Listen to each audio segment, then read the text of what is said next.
Hi guys, welcome back to my FFBE video. Now I'm gonna talk about the banner which gonna come on this week. So yes, it is simply prediction based on the announcement and the FFB official channel. So let's talk about Stormseeker Esther. So yes, many veteran players really love Esther because Esther was really powerful back then, but yes, we also need to remember that they nerfed Esther on the last minute back then. Okay, so she caused quite controversial back then, but now I'm not sure about her. Okay, sure, I can say that she is probably totally broken like other global exclusive unit.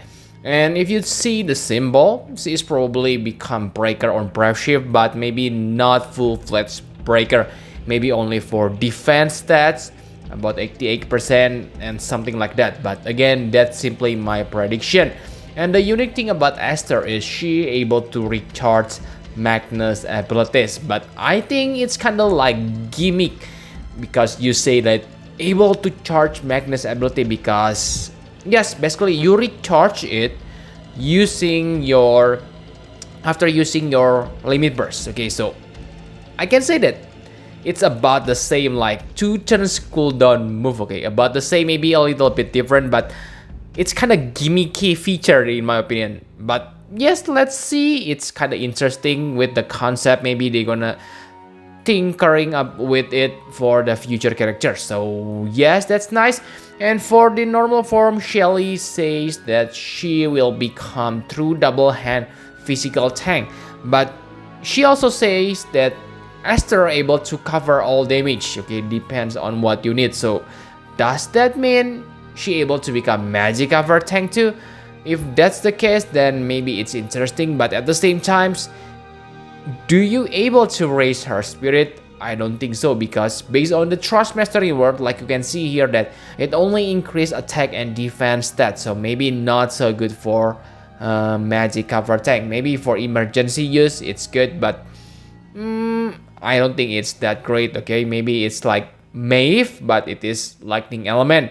And yes, for lightning element, she will become lightning based attackers because first, like you know that usually the global exclusive character is made for Clash of Wheels, and this time Clash of Wheels you want to use lightning element. So yes, old Esther is lightning based attacker, so this will be the same.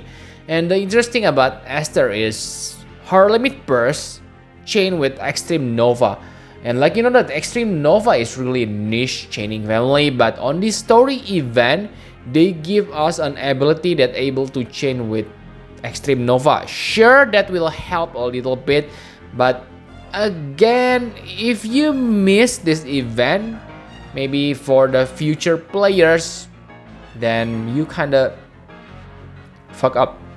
Okay, because you kinda lack of chaining partner. Okay, and I think the ability won't do that much damage, probably only 72 times or whatever damage, so maybe not that special. Okay, so the weakness for this Esther in my opinion is, if I'm not mistaken, she is probably the first premium global exclusive. What I mean by premium, because if you see her fusion card, then it's unlocked at X+3. Okay, so that's same like premium characters. But again, I want to complain because if you take a look on the fusion card, at this point, I can say that the fusion card is not amazing at all. The reason premium card is really precious back then for Sephiroth, Auron, because they give the characters plus 500 raw attack or whatever stats they need. But this time, the card doesn't have something like that. It only gives you average in quote. Okay, they are not bad, but limit burst damage, killers, nice attack and defense boost. Those things are nice, but again, we can easily max them using abilities. So yes, where are we gonna get that raw 500 attack?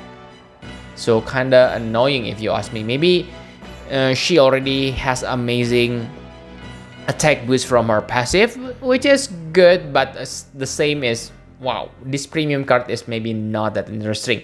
Maybe you need that rain vision card. Okay, the premium vision card we get from summoning pool, I forgot the name of the vision card, but that increase your attack and defense by 250. Okay, and talking about lightning, you also need to remember that we have Dragoon Cane who gonna get upgrade at 17 mark. So sure, I know that Clash of Wheels and Dark Vision are different contents, but yes, just put that in your mind. Okay, and yes, their role are kind of different because Esther can also become tank while Dragon Cane cannot. But if you take a look on the STMR, she's made to become full-fledged attacker. So yes, let's just wait this Thursday. Maybe she's gonna be interesting. Okay, so the final question, like usual, should you summon? So yes, like the usual, yes, you should summon if you care about Clash of Will, because without a doubt, she gonna help you a lot. Okay, so I don't say you need her for this time, for this Clash of Will, but yes, she will help a lot, I believe that. Okay, and if you are a big fan of Esther and that new Shiji limit burst, then go for her. And yes, I believe she's gonna be, yeah, she's probably gonna be broken. So yes, pretty interesting to see about her. Okay, but for me, I'm interested about her. Okay, 5,000 and yeah, but yeah, 5,000 and 7,000, 12,000 per one step up.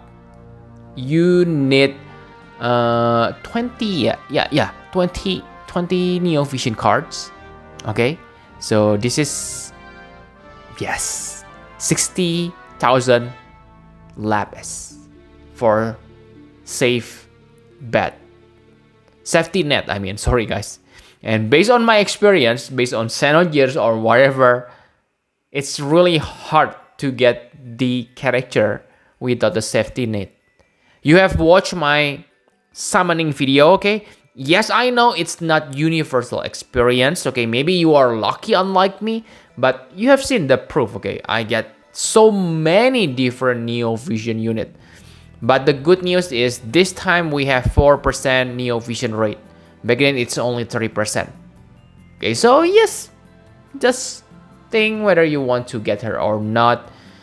She is interesting, I cannot deny that, because for you veteran players, she brings lots of memories.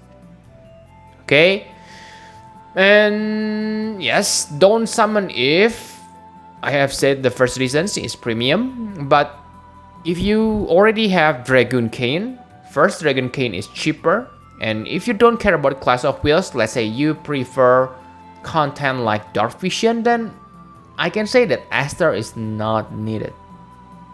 Okay, because sure, on Clash of Wheels, you need a multi-role character like her, because the enemy is actually really hard, quite hard, I must say, because they have exactly attack pattern. So unit like Esther gonna be useful, but for content like Dark Vision, I can say that simple unit like Dragoon Cane is more suited for that kind of content.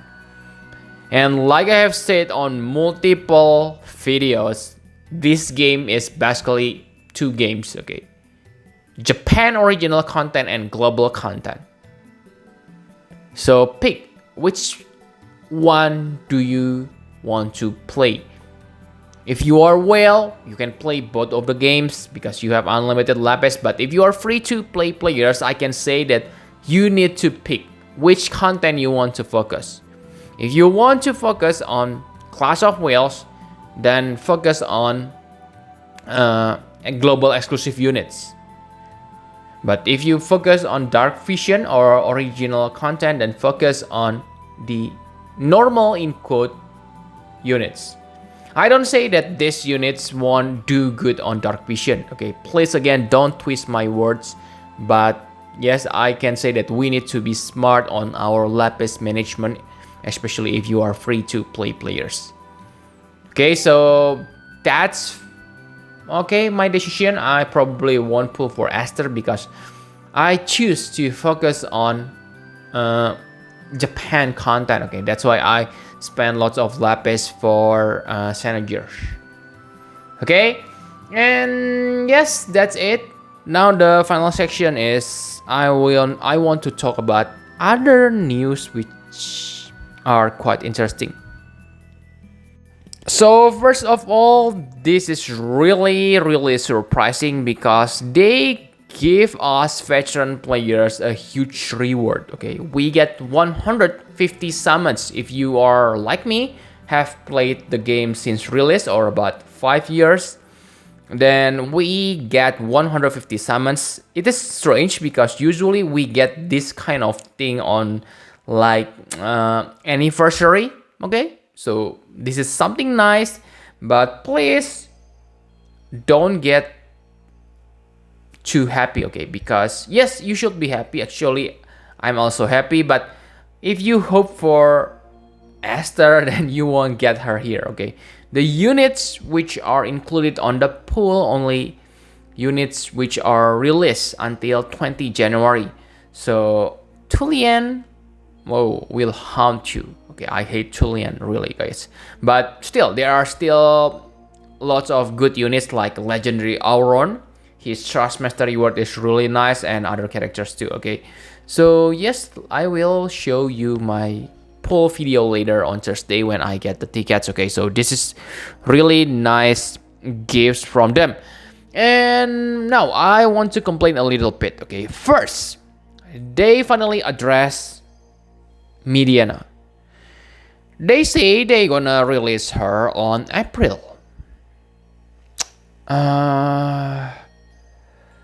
Yes, I know. Okay, I know. I really don't want to complain because first of all, I am free-to-play players, but here is my thought. Okay, Midiana was great on Japan, and we global players complain about her because she is not released on globals. Now they say they gonna make her available on April. It's good news. I know it's good news, but the problem is she is already pork rep. That's the problem. I can say that yes, it's nice, but it won't make that much difference if they also say, oh, we won't release Midiana on global. I don't think that gonna make lots of difference because her release schedule is already fall a lot. Okay, so Midiana becomes mediocre. It's still nice though, okay, but really, I wish they focus on more future contents instead of focusing on Midiana. Sure, if they say, oh, Midiana is, yeah, they don't want, yeah, I prefer they say, we won't awaken Midiana, but we gonna make future NVA right on schedule. I prefer that, okay? But now they release Midiana, but from what I know, we should get Neo Vision Barbaresia. Because one of partner for Summoneridia is Barbaresia because their tornado are quite powerful. I know it's not meta, but again, Barbaresia is not here. When? 2 months from now? I prefer they skip Midiana and focus on the present moment. But that's just me, okay? And we also get X abilities awakening for Madame Idol and Visualist. This time, I don't want to complain because it is nice. Finally, they address the X abilities, but really? 2 characters per month? Yeah, it's better than nothing, okay.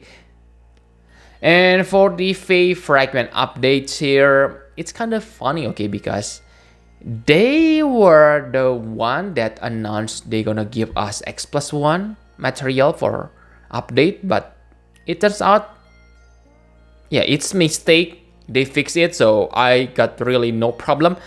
So what I want to say here is, yes, it's nice they address this problem, but please, it's better for you to focus on future and present content.